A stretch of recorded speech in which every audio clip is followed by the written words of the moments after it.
capsize off the west coast of Japan. One Marine was killed. He is identified as 28-year-old Captain Jamar Resolard of Miramar, Florida. Captain Resolard was the F-18 pilot in this incident.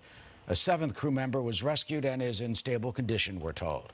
This happens to be just the latest in a series of fatal accidents involving the United States military in Asia.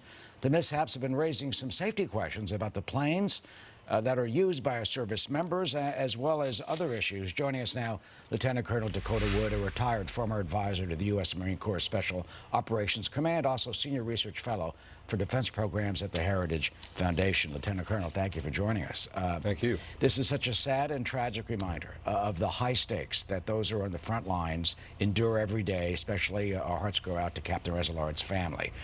They were training. There was a refueling operation 2 o'clock in the morning. Is there an indication why there have been a spree of these type of mistakes and issues, and what we can do to prevent them?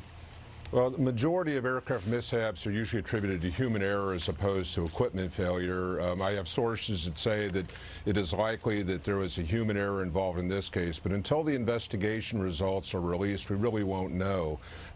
All the factors that go combined to make things dangerous in terms of 40% aircraft readiness availability, which means you don't have the aircraft for crews to train on a regular basis, high operational tempo, meaning you don't have enough time again for training, and then just maintenance problems with the aircraft themselves. So when you have this confluence of factors and you undertake a really hazardous operation like aerial refueling over water at 2 o'clock in the morning, there's always the potential for this sort of risk. Are they being put in special harm's way because of the budget situations, and was there something that should have been done under the previous administration?